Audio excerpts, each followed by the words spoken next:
இந்த கூட்டத்தொடரில் ஆளுங்கட்சியினர் அடாவடித்தனமாக நடந்து கொள்கின்றனர். எதிர்க்கட்சி தலைவரையே பேச அனுமதிக்கவில்லை. நூல்களில் இருந்தும் இதழ்களில் இருந்தும் மேற்கோள் காட்டி பேசுவது என்பது வழக்கமான ஒன்றுதான். ஆனால் ராகுல் காந்தி அவர்கள் பேசும்போது வெளியிடப்படாத ஒரு நூலிலிருந்து பேசக்கூடாது என்ற ஒரு காரணத்தை காட்டி அவரை முற்றாக பேச விடாமல் தடுத்து நிறுத்தி அதன் மூலம் கூட்டத்தொடரையே கடந்த வாரம்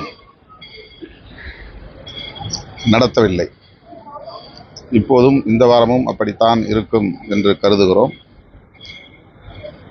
பேசுவதற்கான சூழல் அமைந்தால் தமிழ்நாட்டுக்கு நிதி ஒதுக்காத நிலையை குறித்து கட்டாயம் தமிழ்நாட்டு நாடாளுமன்ற உறுப்பினர்களின் தரப்பிலிருந்து கேள்வி எழுப்புவோம்.